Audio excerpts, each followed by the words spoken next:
Brownsville, Texas is a city of nearly 200,000 people pressed against the southern edge of the United States, separated from Mexico only by the slow brown current of the Rio Grande. It is a place of commerce, of culture, of family. It is also a city that sits at the crossroads of one of the most heavily monitored stretches of border in the world. On a Tuesday morning in May 2025, the quiet rhythms of that city were shattered by the sound of gunshots. What followed was a 90-minute manhunt that would draw together local police, state troopers, and federal agents, all converging on a single address in a residential neighborhood, all hunting a single man. This is the story of what happened on East 23rd Street. It was a Tuesday, the kind of morning that starts like any other in Brownsville. Warm already by 10, the Gulf humidity settling in like a second skin. Children were in school. Businesses were open. Border Patrol agents at the Fort Brown station were running routine operations, monitoring the river, processing crossings, doing what they do every day. Then the radio crackled.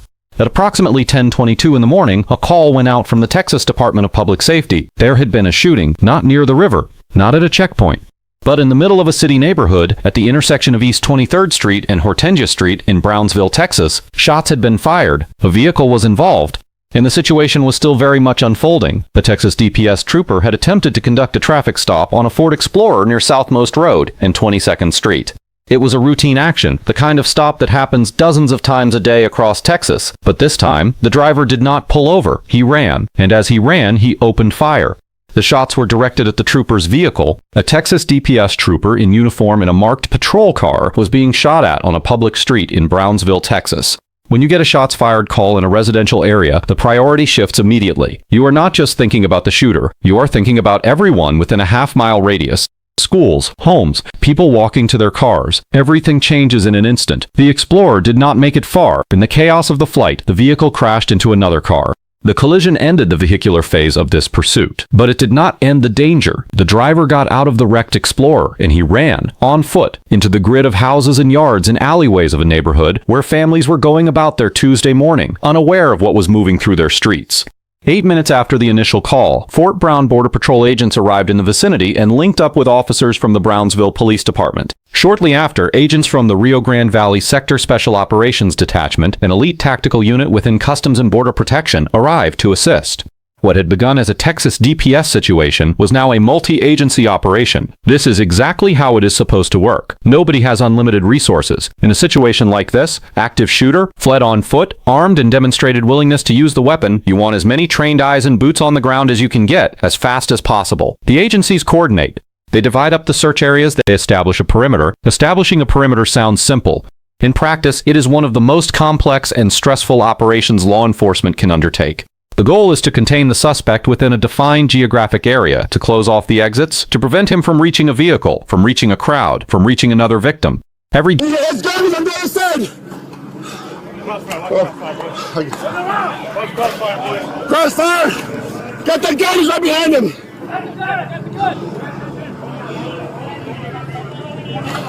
He's been shot. Gap in the perimeter is a potential escape route.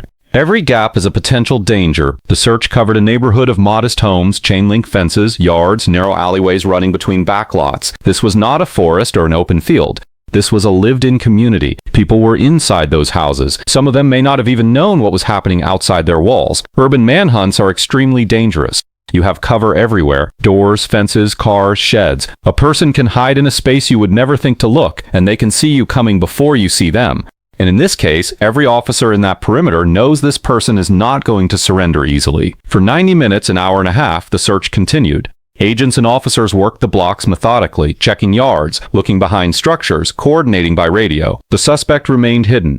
Whether by skill or by luck, he had found a place to go to ground. 90 minutes is a long time in a manhunt, long enough for doubt to creep in, long enough to wonder if the net had a hole in it, long enough for the pressure to build on every officer in that perimeter because they knew what this man had already done. They knew he had fired at a trooper. They knew he was still armed. They knew that somewhere in this neighborhood, behind one of these walls, he was waiting, and then they found him. The location was a house on East 23rd Street, number 3145. The suspect had made his way behind the structure, into the backyard, out of sight from the street. 90 minutes after abandoning his crashed Explorer, 90 minutes after firing on a state trooper, he had come to rest in the narrow space between the back of someone's home and the alleyway beyond it. He was found by the combined units, Border Patrol agents from the Special Operations Detachment, Texas DPS troopers, and Brownsville Police Department officers, multiple law enforcement personnel. multiple agencies, all converging on this single point. When you locate a suspect like this, armed, dangerous, cornered, the training kicks in. You establish a presence. You get as many officers with coverage as you can. You give clear commands, loud and unmistakable, and you give the person the opportunity to comply, because the goal is always resolution without violence, if at all possible. Officers observed the suspect holding a pistol. They gave commands, repeated, loud, Let me see your fucking hands! Put your fucking hands out, I'll shoot you! Put your fucking hands up! Drop the fucking gun! Drop the fucking gun! Drop the fucking gun! Ambiguous. Drop the gun. Drop the gun. Show your hands. Drop the gun. He did not drop the gun. According to the official account released by Customs and Border Protection, the suspect maintained control of the pistol and ignored the commands being given to him, and then he moved. He ran, not away from the officers, but toward the back door of the house. And as he moved, law enforcement personnel reported that he pointed the pistol at them. Officers from 3 agencies, Texas DPS, the Brownsville Police Department, and the Border Patrol Special Operations Detachment, fired their service weapons. The suspect went down. The shooting lasted seconds. There is a moment that comes in the immediate aftermath of a law enforcement shooting, a moment that does not often make the headlines, that rarely becomes the center of the story. It is the moment when officers transition from armed confrontation to emergency care, when the person who was seconds ago a lethal threat becomes a wounded human being who needs help to survive. That moment came on East 23rd Street at approximately noon on May 13, 2025. The suspect had sustained gunshot wounds to his left arm and his pelvic area. He was handcuffed, standard procedure, and moved to the front of the house, and then the medical care began. People do not realize that Border Patrol agents, DPS troopers, police officers, many of them have extensive emergency medical training. They are not waiting for the ambulance. They are working the patient right there on the ground with whatever they have, because the goal is always preservation of life, even in the most extreme circumstances. Among the agents on scene was a Border Patrol agent who was also a certified emergency medical technician. That's all right, he's breathing, so we're good. Yeah. Yep. Nothing. What else? Do you need any more patches? Nah, we're good. It's just single through. That training was put to use immediately. The body camera recordings capture something that is rarely seen in the public conversation about law enforcement shootings, the minutes of intense, focused medical care that followed the gunfire. Officers working over the man on the ground, checking wounds, coordinating treatment. You have any other pains? Sure. You know what day today is? What day today? Speaking directly to him throughout, turn him over, put him in the recovery position. I got another one, single gunshot wound, lower left quadrant. Breathe normal, just breathe normal. The ambulance is coming right now. Throughout the medical intervention, the suspect remained conscious and verbally responsive. Officers spoke to him, not coldly, not with hostility, but with the particular directness of people trying to keep another person alive. What is your name? You are going to be all right.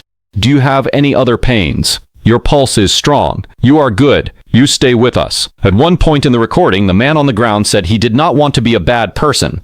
An officer responded simply, "It is all good, brother." He had fired on a state trooper earlier that morning. He had fled from law enforcement.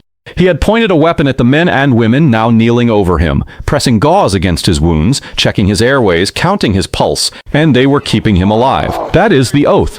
Protect life, all life. It does not stop being the job just because the situation was violent. Medical care continued until the arrival of Brownsville Fire Department Emergency Medical Services personnel who took over patient care and subsequently transported the suspect to Valley Baptist Hospital in Brownsville, Texas, where he was admitted for advanced medical care. He had survived. The Border Patrol agents involved in the incident did not sustain or report any injuries. In another era, this story would have ended with competing accounts. Officers' reports on one side, witnesses on another. Lawyers arguing over what happened in the 30 seconds before the gunshots. The truth, whatever it actually was, filtered through memory bias and the fog that descends on all human beings in moments of extreme stress. But this is 2025, and law enforcement in the United States has cameras now. CBP began issuing body-worn cameras to its agents in 2021, part of a broader national movement toward transparency in policing. The cameras are mounted at chest level, capturing a general perspective within the line of sight from that angle. They cannot capture everything. They cannot show what an agent sees with their eyes, cannot convey the full three-dimensional reality of a confrontation unfolding in real time, but they capture something, often something important. There is also a specific technical feature worth understanding. When an agent activates their camera, the device captures the previous 2 minutes of video without audio. It is called a buffer. The design exists to ensure that footage is preserved, even from the moments before an agent had a chance to consciously press record. Deactivation triggers the audio, but the silent visual record was already running. Multiple agents activated their cameras during this incident. Multiple perspectives were captured, and in keeping with CBP policy on transparency, that footage was released publicly. Body cameras are not perfect. They have limitations, angle, coverage, audio delay, but they are honest. The camera does not have an agenda. What it sees, it records. And that matters enormously when you are trying to understand what happened in a high-stress incident. The release of that footage is significant in itself. It says we have nothing to hide. It says we will let the public see what our officers saw, to the best of our ability. There are agencies, there are jurisdictions where that footage would never see daylight. The footage was released alongside a formal written account of the incident. Together, they present a picture of the event that is unusually complete by the standards of law enforcement transparency. What they show is a pursuit, a manhunt, a confrontation, and a messy, desperate, ultimately life-preserving medical response. What they cannot show, what no camera can show, is the interior of the moment. What the driver was thinking when he first ran from that trooper. What was driving his choices? What was happening in his life that brought him to a backyard on East 23rd Street on a Tuesday morning in May?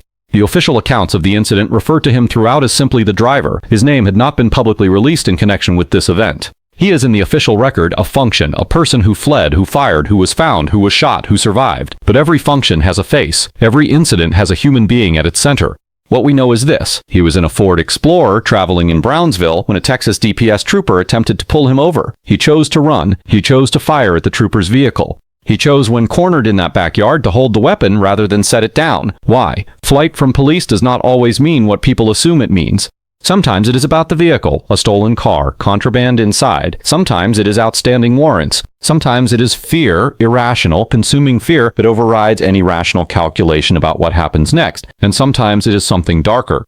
A person who has decided that today is the day everything ends. The thing about pursuits like this, the thing that is hard to communicate, is how fast it moves. A trooper initiates a stop. The driver decides in a fraction of a second to run. Seconds later, shots are fired. Minutes later, there is a crash. An hour and a half later, there is a gunshot wound.